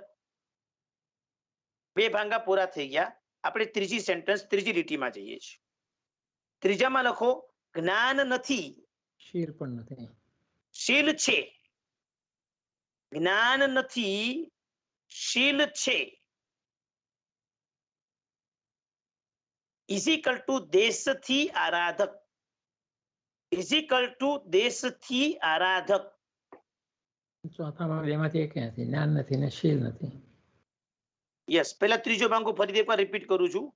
જ્ઞાન નથી અને શીલ છે ઇઝ ઇક્વલ ટુ દેશથી આરાધક. અને ચોથો ભાંગો જ્ઞાન પણ નથી, શીલ પણ નથી ઇઝ ઇક્વલ ટુ સર્વ વિરાધક. જ્ઞાન પણ નથી, શીલ પણ નથી. હવે છે ને આમાં છે ને સર્વ આરાધક ને સર્વ વિરાધક તમને તરત સમજાઈ જશે. જ્ઞાન એટલે જ્ઞાન, આપણે જે સમ્યક જ્ઞાન. શીલ એટલે ચારિત્ર, આચરણ. ઓકે, જ્ઞાન અને શીલ. શીલનો મિનિંગ ચારિત્ર, આચરણ કરવાનું, શુદ્ધ આચરણ કરવાનું. દીક્ષાનું આચરણ પણ આવે, શ્રાવક જીવનનું પણ આચરણ આવી શકે, બંને લઈ શકાય. હવે ગંભીરતાથી વાત સાંભળજો. પહેલો ભાંગામાં તમને કાંઈ પ્રોબ્લેમ નહીં આવે. જ્ઞાન પણ છે, ચારિત્ર પણ છે, જ્ઞાન પણ છે અને આચરણ પણ છે. બરાબર છે, ઓકે. સર્વ આરાધક કહેવાય કારણ કે એની પાસે જ્ઞાન છે એટલે કે સમજણ છે અને સમજણ પૂર્વકનું એની પાસે આચરણ છે. તમે જ્ઞાનીને જોશો ને તો એની પીઢતા, એમની ગંભીરતા બહુ સરસ દેખાશે. એ લોકોનું આચરણ બહુ જ સરસ હશે. જ્ઞાનસ્ય ફલમ વીરતી. એ લોકો આચરણમાં બહુ જ સરસ હશે. બહુ ઓછું બોલશે, અવસરે બોલશે, પ્રસંગે બોલશે. એ લોકોનો ખોરાક ઓછો હશે. એ લોકોને ખાતા બહુ વાર લાગે. એ લોકોના મળમૂત્ર ઓછા હોય. એ બહુ પીઠ હોય. એ એકદમ જ ઋતુમ ભરા હોય. આ બધા જ્ઞાનીના અને ચારિત્રના લક્ષણ છે. જ્ઞાન છે અને શીલ છે. અધ્યાત્મ યોગી કલાપુનો શ્રી માર સાહેબને એક ખાખરો વાપરતા પોનો કલાક થતો.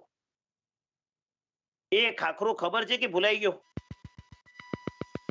પટેલ બ્રધર્સમાં મળે જેટલું ખબર છે, બાકી કઈ ખબર નથી. ખાખરો સવારે ચાલે, બપોરે ચાલે, સાંજે ચાલે. ખાખરો જમવામાં ચાલે, નાસ્તામાં ચાલે. ખાખરો યાદ આવી ગયો? ફાઇન. કલાપુનો સૂરી દાદાને ખાખરો વાપરતા પોનો કલાક થતો. હું એકવાર વિચારા બેઠો હતો કે ખાખરાની શોધ કોને કરી. અને તમે બધા લોકો મેં કેતુભાઈ પૂછ્યું તો કેતુભાઈ આપણા બધા સંઘના શ્રાવક શ્રાવિકાઓ ક્યાંના છે? રાજસ્થાનના છે, ગુજરાતના છે, ક્યાંના છે? એટલે મને એમ કીધું એક ભાઈ પરિવાર છે ને એ રાજસ્થાની છે, બાકી બધા લોકો તો આપણા ગુજરાતી છે. બધું વાહ. જેના માથા પર મોટો સાફો હોય એ અમારા રાજસ્થાની, જેના માથા પર પાઘડી હોય એ કચ્છનો, અને જેના માથા પર ટોપી હોય એ ગુજરાતી. જેવો દેશ તેવો વેશ, જેવો આહાર તેવો ઓળકાર. જ્યાં જાય ત્યાં જાય, ત્યાં પોતાની સંસ્કૃતિ લઈ જાય. આફ્રિકા ગયો તો, હાલારીઓનું ઘર. સુખી લોકોને બંગલા જોઈએ તો આમ લાગે રાજ દરબાર, રાજમહેલના બંગલા હશે. હાલારી લોકો ઘરમાં એ ગામડાની જેવી ભાષા બોલે. મજાથી ભોજન પીરસાયા. મારું ભોજન પીતું. કાઠિયાવાડી લોકો. એટલે મને એમ થયું કે આ લોકો અહીંયા આફ્રિકા આવીને, હાલારમાં આવી, આફ્રિકામાં આવીને બદલાઈ ગયા. આ લોકોએ પોતાનો હાલાર બદલી નાખ્યો. અહીંયા આગળ આવીને આ લોકોએ રોટલા, છાશ છોડી દીધા. તમે નહીં માનો, જમવાનું પૂરું થયું ને એટલે પછી મને કે સાહેબ અડધો રોટલો ચાલશે? કીધું અહીંયા મને કે સગડી પણ છે, તવી પણ છે, અમે રોજ રોટલો ખાઈએ છીએ. આ તો શું તમે ભાવે ના ભાવે એટલે બનાવ્યો, બીજું બધું બનાવ્યું. પણ જો તમને ફાવે તો અમે કાઠિયાવાડીના ઘરે સાહેબ 12 મહિના રોટલો તો હોય જ. બધું લાવ જે આ દેશમાં આવીને પણ તારી દેશી સંસ્કૃતિ ટકાવી છે. મેં કીધું મારે કિચનમાં સગડી જોવી છે. અરે આટલા મોટા ગ્રેનાઇટના આવડા મોટા કિચનમાં લોખંડની સગડી મૂકીને બેન હાથમાં આમ રોટલા ટપકી દે, આમ ડપ ડપ ડપ, કરોડપતિની બેન. મેં કીધું બેન આ દ્રશ્ય જોઈને બસ મને મારા ભારત દેશની યાદ આવી જાય છે. જાઓ તમે કોઈ પણ કચ્છીના ઘરે જાઓ, કોઈ પણ કચ્છીના ઘરે તમે જમીન ઉભા થો, છેલ્લે પૂછે છાશ લેશો? પૂછે જ. એના ઘરે છાશ નહીં તો એ કચ્છી નહીં, અને કચ્છીને જમવા બોલાવે તો છાશ નહીં તો કચ્છીનું ભોજન અધૂરું. રાજસ્થાનીને પાપડ જોઈએ, કચ્છીને છાશ જોઈએ. હવે તમે બધા ગુજરાતી એટલે તમે કહેશો એટલે અમારું શું, અથાણા જોઈએ, બીજું કઈ નહીં. ચટણી ને અથાણા નાખો એટલે ગુજરાતી ચાલ્યો. એ ફરસાણનો ભોગી છે. રાજકોટમાં જેટલા લીટર દૂધ પીવો એના કરતા 3 ગણું એની આઈસ્ક્રીમ ખવાય છે. 1 લાખ લીટર દૂધ વપરાય છે, 3 લાખ લીટરનો આઈસ્ક્રીમ ખવાય. આ રાજકોટનો રિપોર્ટ છે. સમજાઈ ગયો? હવે વધારે આગળ પૂછતા જ નહીં. વાત તો એ મુદ્દા પર કરવી છે. ભોજનની વાત કરતા હતા, જ્ઞાન અને શીલની વાત કરતા હતા. સર્વ આરાધક જ્ઞાન પણ છે, શીલ પણ છે. સમજણ છે અને આચરણ છે, સર્વ આરાધકની ભૂમિકામાં બેઠો છે વ્યક્તિ. સમજણ છે અને સાથે ચારિત્રનું પાલન છે. બીજો ભાંગો, પહેલા ભાંગામાં 100% લખજો, 100% સર્વ આરાધક. બીજા ભાંગામાં 80% લખજો. જ્ઞાન છે પણ શીલ નથી, દેશથી વિરાધક. ત્યાં લખજો 80%. માનો કે આ મારી પાસે પેન્સિલ છે. પેન્સિલમાં આટલો ભાગ એ બ્લેક રંગનો છે, બાકી બધો ભાગ એકદમ રંગબેરંગી છે. જેની પાસે જ્ઞાન છે પણ ચારિત્ર નથી એ વ્યક્તિ આટલો જ વિરાધક છે. આટલો જ, આટલો બ્લેક જેટલો જ. દેશ એટલે અમુક ભાગથી વિરાધક. દેશનો મિનિંગ અમુક ટુકડો. દેશ એટલે અમુક ભાગથી વિરાધક છે, કારણ કે એની પાસે જ્ઞાન છે. જ્ઞાનને બહુ ઊંચી ઉપમા આપી છે શાસ્ત્રકાર ભગવંતોએ. તારી પાસે સમજણ હશે ને તો તું ગમે તે જગ્યાએ પણ બચી જઈશ. જ્ઞાનની તાકાત છે, અને જ્ઞાન આપણને તારવા માટે સક્ષમ છે. આ જ્ઞાન એટલે ખાલી માત્ર નોલેજ રૂપે જ્ઞાન નહીં સમજતા, જીવનશૈલીમાં બચતું જ્ઞાન સમજજો. વાત કરતો તો કલાપુનો સૂરી દાદા 1 ખાખરો વાપરતા 1.5 કલાક લાગે, અને 1.5 કલાકે ખાખરો એમનો પૂરો થાય. એટલું તો ચિંતન કરી કરીને વાપરતા, એક બટકું વાપરે ને ચિંતન ચાલે, એક બટકું વાપરે ને ચિંતન ચાલે. 1.5 કલાકે 1 ખાખરો પૂરો થાય. ઉતાવળિયું ખાય, જલ્દી ખાય, ફટાફટ ખાય અજ્ઞાની. ઓછો ખોરાક શાંતિથી ખાય, રાગ વગર ખાય પણ ચિંતન પૂર્વક ખાય તો જ્ઞાની. પાછું ખુલાસો કરવો પડે, કારણ કે કેરીને ભાવતું ભોજન આવી ગયું, કેરીનો રસ બનાવ્યો હોય, રોટલી આવી હોય, ટીપુક ટીપુક કરીને બહુ શાંતિથી જમી શકાય 2-3 કલાક.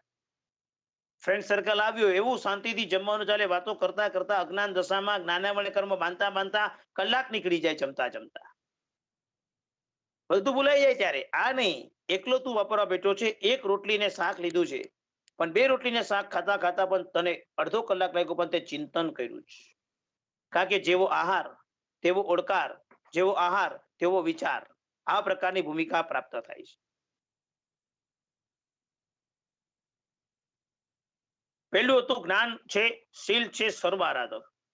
બીજું છે જ્ઞાન છે પણ શીલ નથી. એ જ્ઞાની છે પણ કોઈ કારણસર આચરણમાં આવી શક્યો નહીં. મે બી શરીરના સંગઠન બળ એટલું સરસ નહોતું કે દીક્ષા લઈ શક્યો. શરીરમાં રોગ એટલા બધા વ્યાપ્ત છે કે જેને કારણે પોતે જ્ઞાન હોવા છતાં પણ આચરણમાં ક્યાંક કશે એ અટકી જાય છે. શિકાગો સંઘમાં એક ભાઈને મળવા માટે સામે ચાલીને ગયો હતો. એમની ઉંમર 100 વર્ષની હતી. આપણા જૈન પરિવારના ભાઈ હતા. 100 વર્ષ, 100 years. એટલે ભાઈને જોવા મળવા માટે હું દોડી દોડીને પહોંચ્યો. મેં બહુ આમ પ્લાન કર્યો હતો કે 100 વર્ષના ભાઈની પાસે જવાનું છે, બપોરનો સમય છે, એટલે આપણે ભોજન નહીં કરાય એમની સામે, કારણ કે 100 વર્ષના ભાઈ છે, એમનો આહાર કેવો હોય એની સામે જમવા બેસે સારું ન લાગે.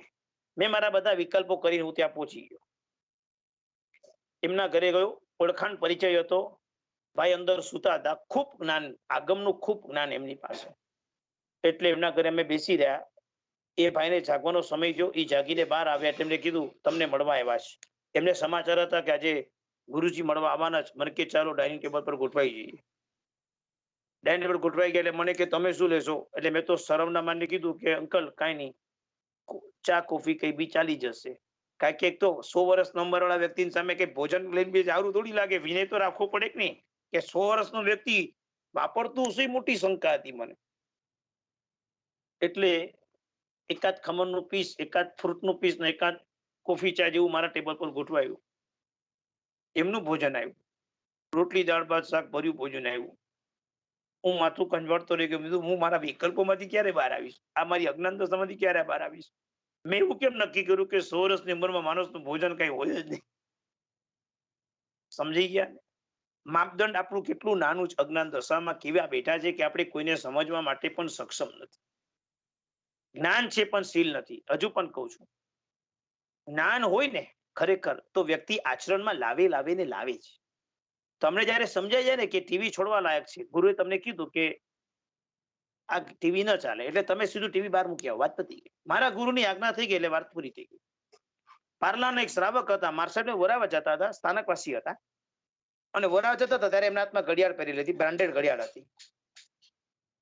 જે માં સતી જેમના ઘરે વરવા માટે આવ્યા છે, એમને એવો નિયમ હશે કે સચિત વસ્તુનો સંપર્ક રાખેલો હોય, ઘડિયાળ ટચ હોય તેના હાથે વરવાનું નહીં. માં સતી એ શ્રાવકને ના પાડી કે આપ નહીં વરાવી શકો. એના યોગ્ય ભાષામાં વાત કરી, આપની વાત કે સાહેબ કે મને આપને વરાવવું જોઈએ. સાહેબજી કીધું અમારો એક નિયમ છે, સાધુ જીવનનો એક મર્યાદા છે કે આત્મા સચિત સેલવાળી ઘડિયાળ પહેરી હોય તો અમે એના હાથે બોલી ન શકીએ. આમ ઘડિયાળ કાઢીને સીધી બાલ્કની માંથી બહાર ફેંકી દીધી. સાહેબ નિયમ આપો, જિંદગી પર ઘડિયાળ નહીં પહેરવાની. જે ઘડિયાળ પહેરીને જો મને પોતાને મહાત્માને વરાવી શકાતું નથી તો આ ઘડિયાળ જ મને ન.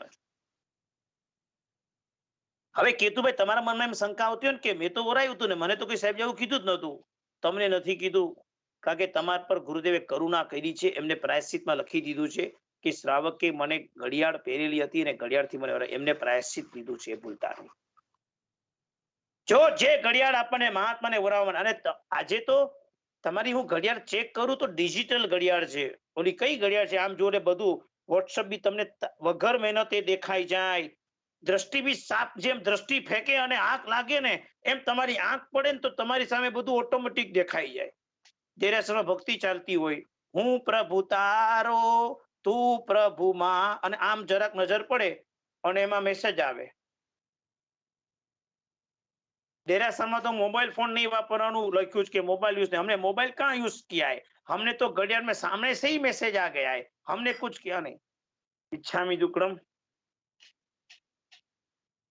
शैलेश भाई હું પ્રભુ તારો તું પ્રભુ મારો અર્થ કરો ને એનો.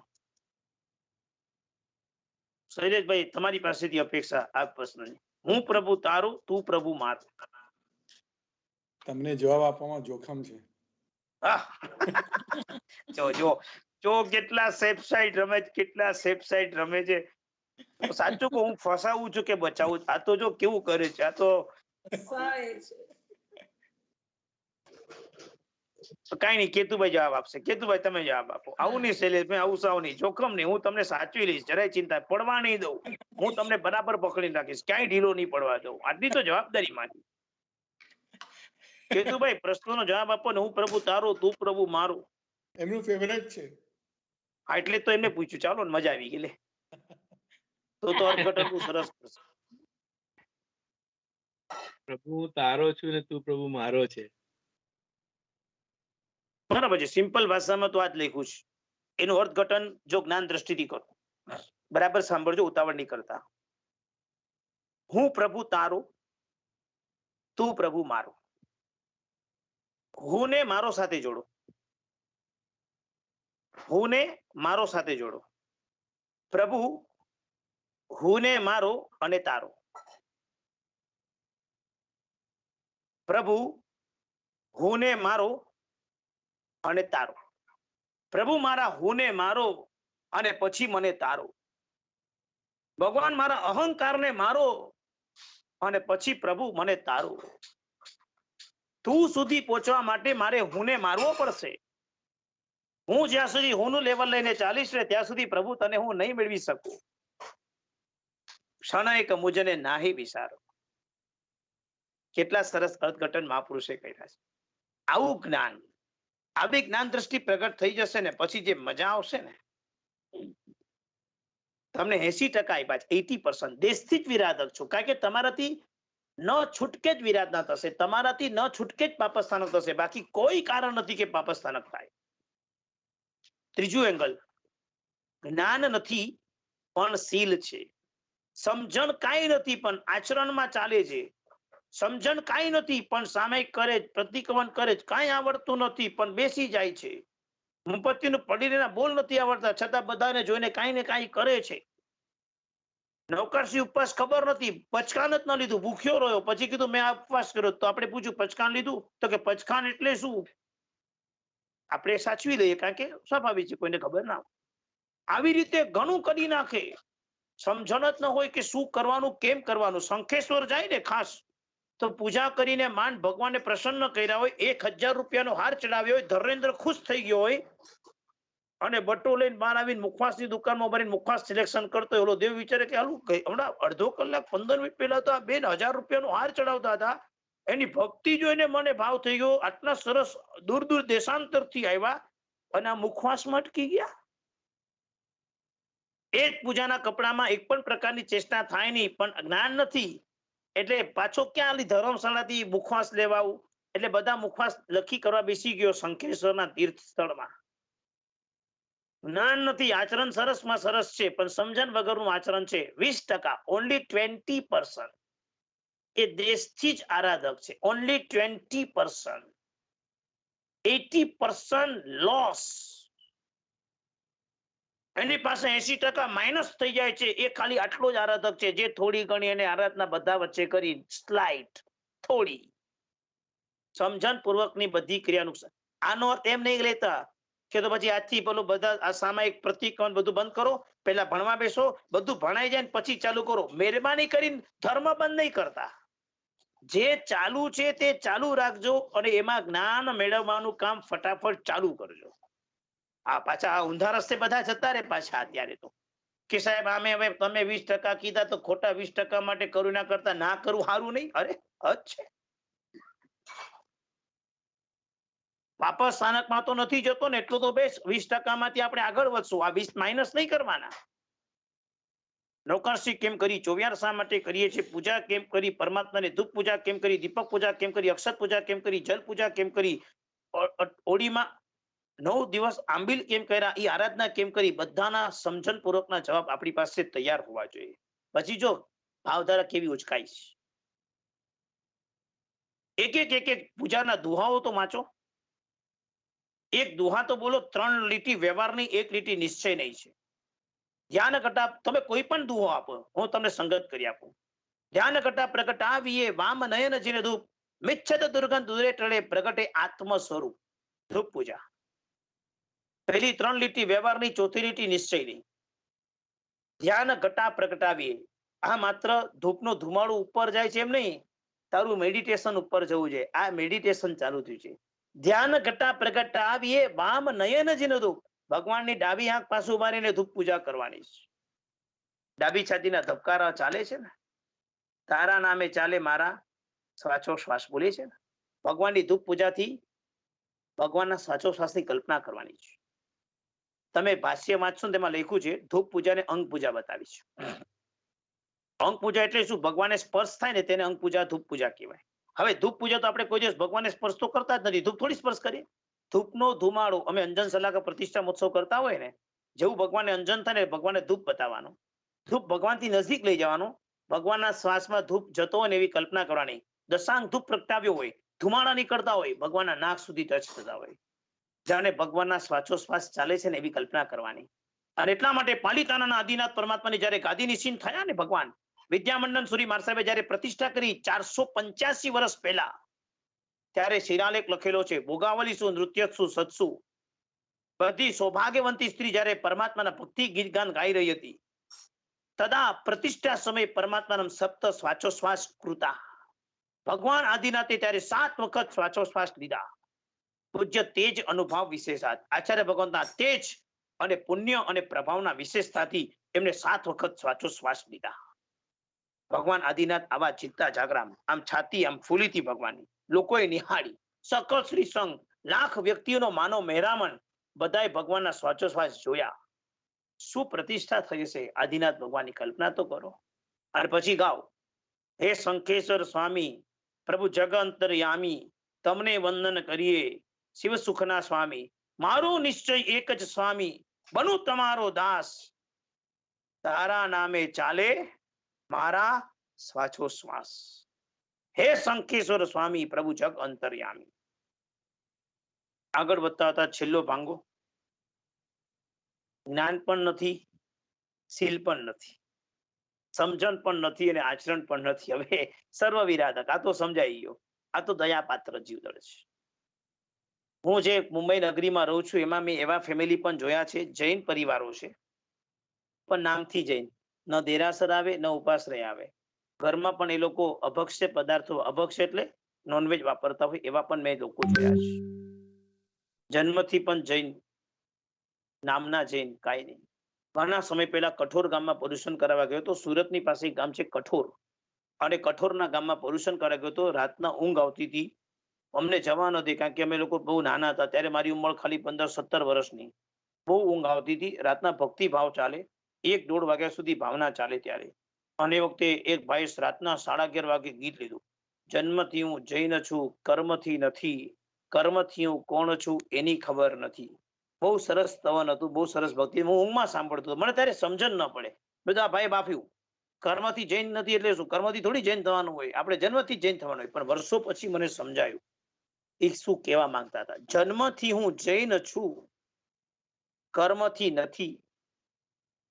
કર્મ એટલે સારા કાર્યથી જૈન નથી, તો કર્મથી હું કોણ છું એની ખબર નથી. હું કર્મથી શું છું, કોણ છું, મને કાંઈ ખબર નથી. હે 3 ભુવનના નાથ, અજ્ઞાન દશામાં બેઠો છું. હું જ કરું છું. કૂતરા જેવી હાલત જે બળદગાડા નીચે ચાલે એ રીતે હું અજ્ઞાન દશામાં ચાલી રહ્યો છું. પ્રભુ, મારી અજ્ઞાનના અંધારા મિટાવો, મારા મોહ તિમિર હટાવો, મારામાં જ્ઞાનનો પ્રકાશ કરાવો અને જ્ઞાનનું અજવાળું લેરાય આવી વિશિષ્ટ ભૂમિકામાં પ્રભુ આપ મને જોડી દો. આજ પરમાત્મા અંતરના ભાવથી અમારી અભ્યર્થના. જિનાકના વિરુદ્ધ કાંઈ પણ બોલાવ્યું તો મિચ્છામિ દુક્કડમ. પુરીમાં ચરીમાન કપ્પો મંગલમ વદ્દમાન અધિત્તમ ઇહ પરિકયા જિનગન હરાય થેરાવાલી ચરિતમ સર્વમંગલ મંગલમ સૂર્યકલાન કારણમ પ્રધાનમ સર્વ ધર્માનામ જૈનમ જયતિ શાસનમ. પ્રણામ. જય જિનેન્દ્ર.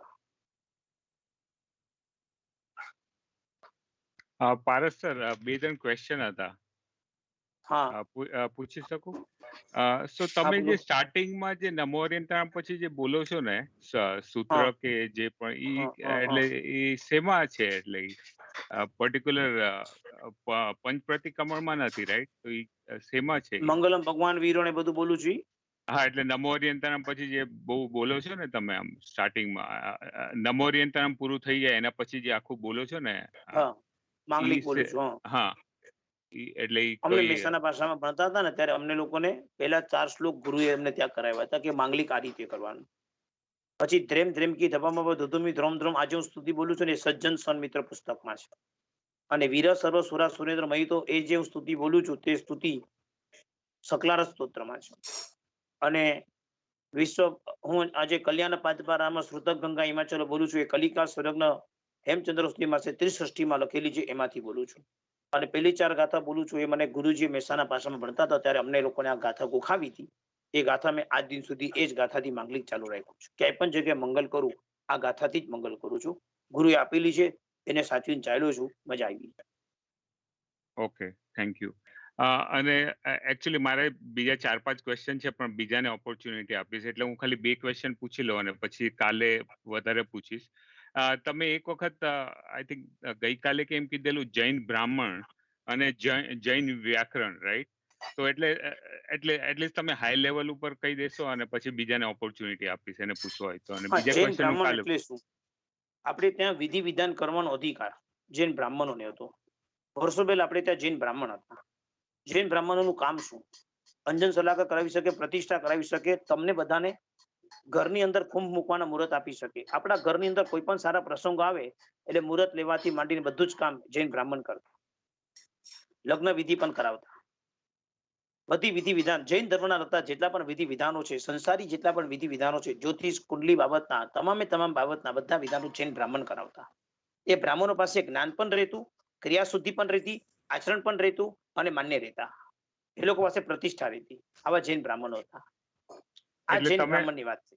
એટલે તમે ત્યારે કીધેલું જૈન બ્રાહ્મણ જનોઈ પહેરે, તો અત્યારના પણ જૈન બ્રાહ્મણ એટલે ફોર એક્ઝામ્પલ તમે અંજન સલાકા કરાવો છો, રાઈટ? તો તમે જનોઈ એવરીડે તમારે રાખવી જ પડે જનોઈ. હા, મારે રાખવી જોઈએ ખરી, પણ હું છે ને અંજન સલાક પહેરું છું પછી કાઢી લઉં છું, કારણ કે રોજ જબરલિંગો પહેર્યો હોય તો ફાવે, પેન્ટ શર્ટ પહેર્યું હોય તો જનોઈ રાખવી ન ફાવે, ઇન્સર્ટ કરવું હોય તો. એટલા માટે હું રોજ જનોઈ નથી રાખી. 63 સેન્ટીમીટરની ફિક્સ માપની હોય અને પણ સોનાની પહેરવાની હોય. રોજ લઈને નીકળવું જોખમ હોય. એટલા માટે મને આચાર્ય ભગવંતે ચાલુ અંજન સલાકામાં જ્યારે વિધિકારક તરીકે મારી સ્થાપના થઈ ત્યારે મને ચાંદીની આ જનોઈ મને ભેટમાં આપેલી અને મને સંઘ વચ્ચે આ જનોઈ પહેરાવી. ત્યારથી મને અધિકાર મળ્યો છે અંજન સલાકા કરવાનો. માટે જ્યારે બી અંજન સલાકા યા પ્રતિષ્ઠા યા ભગવાન ઉત્થાપન કોઈ પણ એવા પ્રસંગ કરવા માટે જાઉં ત્યારે 100% આ જનોઈ પહેરીને જ હું કરું, એના વિના. Okay, thank you. અને લાસ્ટ ક્વેશ્ચન, પછી બીજા ક્વેશ્ચન કાલે પૂછીશ. તમે આઈ થિંક આપે એક વખત વાત કરેલી જૈન વ્યાકરણ, રાઈટ? એટલે જૈન વ્યાકરણ આખો અલગ સબ્જેક્ટ છે. યસ, એટલે આપણે જે ગુજરાતી વ્યાકરણ છે એનાથી આખું તદ્દન અલગ છે. તદ્દન અલગ છે. અરમ સિદ્ધિ સ્યાદવતા લોકા અનુત્તરનામ દિનામ સિદ્ધિ અવદંતા સ્વરા એક દ્વિત્રી માત્ર રસોદય પ્રતા અનવર્ણ નામી લુદંતા સમાના એ ઐ ઔ સંદેશરમ અમ અનુસાર વિસર્ગો કાજી વ્યંજનમ અપંચમાંતસ્વધુર પંચક વર્ગ આદિ તિથ્ય સસ જગોસ અન્ય ગોસાન એલવંતસ અમ કપ્પ સસસાસિત તુલ્ય સ્થાનસે પ્રયત્નસ સેવ ચશ્મો સ્ટાભ્યામિસ જ્ઞાભ્યામિસ ગસોસામ ગ્યસોપામ ત્રૈત્રી પ્રથમથી ત્યાદિર ભવતી તદન પદમ નામ સિદ્ધે વજને ભવદે પ્રયોગમ નમ કે રાજી હતી. આ હું સૂત્રો બોલ્યો. આવા હું અત્યારે 20 સૂત્રો બોલ્યો છું. આવા 3500 સૂત્રોનું વ્યાકરણ છે સિદ્ધેમ શબ્દનું શાસન. આવું એક બીજું વ્યાકરણ છે ચંદ્રહાસ વ્યાકરણ. આવું એક ત્રીજું વ્યાકરણ છે પાણીની વ્યાકરણ. આવું એક ચોથું વ્યાકરણ છે ચંદ્રાયની વ્યાકરણ. આવું એક પાંચમું વ્યાકરણ છે સારસ્વત વ્યાકરણ. આવું એક છઠ્ઠું વ્યાકરણ છે જૈનેન્દ્ર વ્યાકરણ. મેં જે વાત કરી લે જૈનેન્દ્ર વ્યાકરણની વાત કરી. ઓકે, એટલે આ જે જૈન વ્યાકરણ તમે શીખીને તમને ઈ આગમ સમજવામાં હેલ્પ કરે કે એટલે કઈ રીતના આ જૈન વ્યાકરણ શીખો તો તમને હેલ્પ કરે? જૈન વ્યાકરણ શીખ્યા પછી કોઈ પણ માણસે કોઈ પણ સંસ્કૃતમાં ટીકા શ્લોક લખ્યો હોય એનું પ્રૂફ મારી પાસે આવે, એ સાચું કે ખોટું એને હું પકડીને સાહેબજીને કહી દઉં. સમજો કે મયુર શબ્દ આવ્યો હોય અને મયુરનું સ્ત્રીલિંગમાં મયુરી થાય કે મયુરા થાય, બે ઓપ્શન આવે. તો માર સાહેબ શ્લોક બનાવતા કન્ફ્યુઝ થઈ ગયા હોય, મયુરા કે મયુરી શું કરું? મને વ્યાકરણમાં ખબર હોય કે મયુરનું મયુરી થાય, મોરની વાઇફ મોરલી એને મયુરી થાય, એ મારી પાસે આન્સર તૈયાર હોય, કારણ કે મેં વ્યાકરણ કર્યું એટલે મારી પાસે સૂત્ર તૈયાર હોય. સાહેબજીએ જો ભૂલથી મયુરા લખી દીધો એટલે અમે લખી દઈએ કે સાહેબ મયુરા શબ્દની સિદ્ધિ નથી, મયુરી શબ્દ જ લખવો પડશે. અમારી વાત સાહેબજીએ પણ સ્વીકાર કરવી પડે, સ્વાભાવિક વાત છે, કારણ કે વ્યાકરણના સૂત્રોના પ્રૂફ સાથે જાય. એટલે સાહેબ પછી મયુરીનો સ્વીકાર કરે. વ્યાકરણ અમને શ્લોક બનાવવા માટે, શ્લોકની ભૂલ કાઢવા માટે, પ્રૂફ સંશોધન કરવા માટે, નવી રચના કરવા માટે, કોઈ પ્રાચીન ગ્રંથોમાં કોઈ વસ્તુ તૂટી ગઈ હોય અને અશુદ્ધ લખાઈ ગઈ હોય તો અહીંયા આ નથી બેસતું પણ આ બેસે છે, એવી સમજણ આપવા માટે વ્યાકરણ અમને કામ કરે છે. વ્યાકરણાત પદ સિદ્ધિ, પદેન વાક્ય સિદ્ધિ, વાક્યનો શાસ્ત્ર સિદ્ધિ, શાસ્ત્રીનો મોક્ષ સિદ્ધિ. વાક્યથી વ્યાકરણથી પદની સિદ્ધિ થાય છે, પદથી વાક્યની સિદ્ધિ થાય છે, વાક્યથી શાસ્ત્રની સિદ્ધિ થાય છે અને શાસ્ત્રથી મોક્ષ રૂપ સિદ્ધિ થઈ જાય છે. આ વ્યાકરણ છે. Okay, thank you. ખૂબ ખૂબ અનુમોદના.